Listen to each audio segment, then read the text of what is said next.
네, 경제연화를 보다 쉽게 풀어보는 경제 읽기 시간입니다. 오늘도 다양한 경제 이슈들 김대호 경제학 박사와 짚어보겠습니다. 어서 오십시오. 네, 반갑습니다. 네.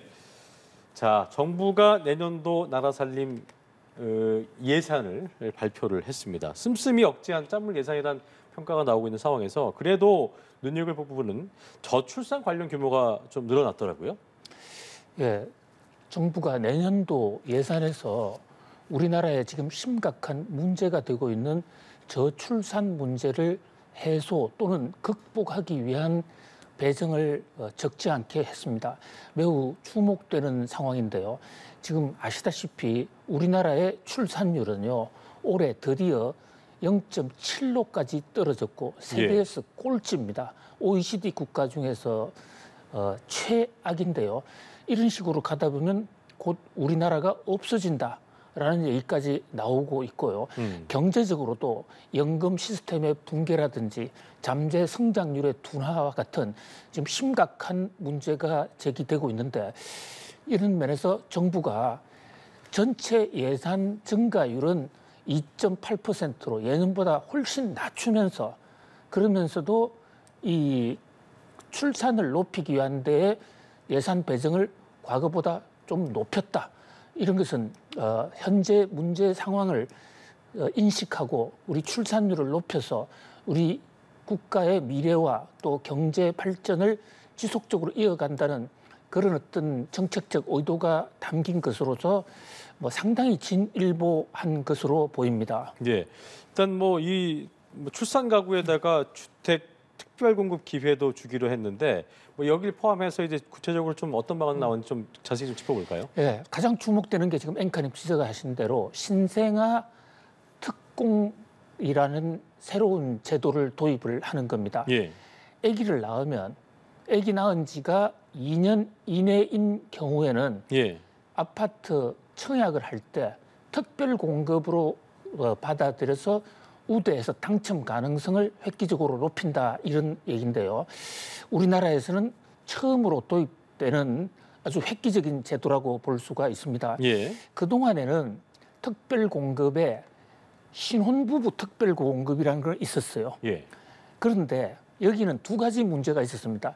요즘 결혼 연령이 너무 늦어져서 결혼을 해도 애당초부터 애를 낳기 어려운 또는 결혼하고도 애를 낳지 않겠다는 그런 어떤 부부들이 있기 때문에 신혼부부 특공이 사실상 출산 횟수에 도움이 안 된다라는 이런 지적도 일부 있었거든요. 자, 그다음에 우리 사회에도 결혼을 하지 않고 아기를 낳는 그런 무결혼 신생아도 적지 않습니다. 미혼모 같은 이런 것을 얘기하는데요. 이 경우에는 실제로 출산에 기여하고도 아파트 특례 공급을 받지 못하거든요. 이런 두 가지 문제를 해소하기 위해서 정부가 처음으로 부모의 결혼 여부 또는 관계없이 무조건 신생아만 낳으면 그 신생아 기준으로 대출을 해주는 신생아 특별 공급 대책을 마련했다. 이게 상당히 주목이 되고요. 이 밖에도 2024년도 정부가 현재 발의한 새해 예산안에 보면요. 또 이 신생아 특별 대출 제도라는 것을 만들었습니다. 최대 5억 원까지 또 연소득이 1억 3천만 원. 그러니까 상당수 중 또는 고소득층까지도 아기를 낳으면 최대 5억 원까지 금리는 최저 1.6%로 요즘 금리가 얼마나 높습니까? 근데 1.6이라는 특례 금리로 해주기로 했다. 이런 대목도 주목을 끌고 있고요.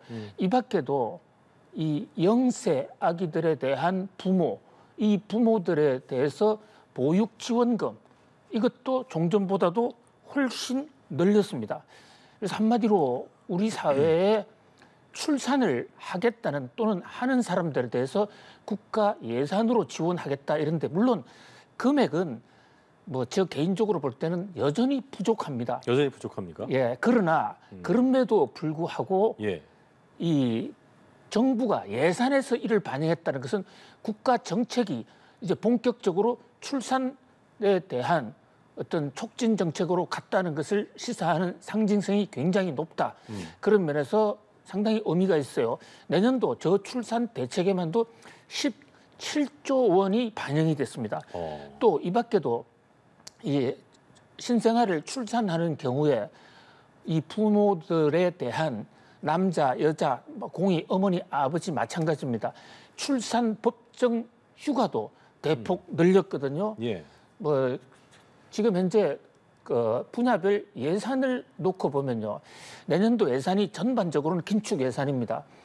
그런데 외교 통일이나 또 보건복지, 예. 바로 보건복지 이쪽에 출산, 신생아, 그렇죠. 출산 이게 들어가는데요. 예. 이것은 오히려 크게 늘렸습니다. 외교 통일의 19%, 보건복지의 7.5%지 않습니까? 또 지금 사회 문제가 되고 있는 공공질서, 치안 이런 문제도 6.1%가 늘었고요. 다만 교육과 R&D 부분에서는 대폭 줄었습니다. 특히 이제 R&D 부분에서는 이른바 카르텔, 그러니까 국가적으로 시급성이 별로 없는 연구인데도 불구하고 스승과 제자 또는 친구들끼리 짜고 정부 예산을 R&D 지원금으로 받아가는 이 대목에 대해서는 대폭 줄였습니다. 그 밖에도 사회단체의 국가 보조금도 아주 크게 줄어들었습니다. 그래서 전체적으로 우리나라 예산이 이제 2.8%밖에 증가하지 않은 그렇죠. 경상 경제 규모 증가율은 4.9%예요. 내년에 경제 규모가 4.9%로 커집니다. 그러면 예산도 4.9%로 높이면 그것이 평균적으로 올라가는 거예요. 그렇죠. 그런데도 불구하고 예산을 2.8%로 낮췄지 않습니까? 예. 증가율을 낮췄습니다. 그만큼 긴축을 하겠다. 또 미래 세대에 부담을 주지 않겠다는 그런 국정 철학이 분명히 반영이 된 것이죠. 그러면서도 그 예산 657조 예산 안에서도 예. 구조 조정을 크게 했다. 그러니까 보건복지 쪽은 늘리고 또 보조금이라든지 R&D 부분에 카르텔 혐의가 있는 부분에서는 대폭 줄였다. 이것이 정부가 짠 내년도 새해 예산안의 핵심이다. 이렇게 볼 수 있겠습니다. 그러니까 줄일 거는 좀 줄이고 네. 줄일 거 가지고 필요한 곳에 더 쏟아붓겠다 이런 기조로 좀 무조건 줄인다가 아니라 네. 필요한 곳에 더 쏟겠다 이런 개념이라고 봐야 되는 거죠. 그렇습니다. 전체적으로 긴축 예산 속에서도 그 안에 구조조정을 크게 했습니다. 보통 예산이라는 것은요, 과거 경직성이라고 해서 작년, 재작년에 짜놓은 예산을 줄인다는 게, 조정한다는 게 쉽지가 않습니다. 그렇잖아요. 이미 돈이 몇 년 전부터 나가고 있고 또 이해 단체들이 있기 때문에요. 그런데 이제 이번에 올해 같은 경우에는 전체 예산을 지금 그래픽에서 보시다시피 2.8% 증가율이 상당히 낮은 것이죠. 문재인 정부 당시에 이 총 예산의 총 지출, 예산상의 총 지출 증가율이 8%가 좀 넘습니다. 그때가 가장 높았군요. 예, 보니까요. 거기에 비한다면 2.8%는 굉장히 줄어든 것이죠. 네네. 그럼에도 불구하고 구조 조정을 해서 또 분야별 어떤 선택과 집중을 했다. 뭐 그런 의미도 있다. 이렇게 볼 수 있겠습니다. 자, 그렇다면 이게 이제 재정 집행이라는 게 경기의 마중물격으로 볼 수 있는 개념이기 때문에 이게 이제 중국 경제 침체도 그렇고 어떤 불확실성에 대한 그 외생 변수, 우리가 컨트롤할 수 없는 그런 부분들에 대한 어떤 대응력도 이게 줄여버리면 좀 위축될 수 있다는 우려가 나오는 상황인데, 급격한 뭐 긴축이랄까 이런 긴축 기조가 경제 전반에 부담을 줄 수 있는 부분도 있을 거예요. 그 부분은 어떻게 좀 예상을 해볼 수 있을까요? 예, 국가 재정이 마중물이다라는 일각의 시각이 있습니다. 그러나 그것은 국가 예산에 여유가 있을 때입니다. 지금 우리 재정 적자가 최근에 크게 늘어났거든요. 예. 그런 상태에서는 마중물 뿌리다가 국가가 지금 도산할 위기에 있단 말이죠.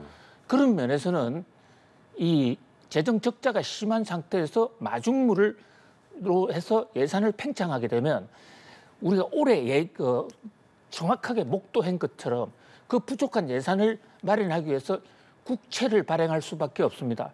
그럼 국채 발행이 시중에 돈을 쓸어갑니다. 이것을 경제학에서 크라우딩 아웃, 구축 효과 현상이라고 그러는데요. 예. 마중물을 뿌리다가 정부가 휘청거리는 현상.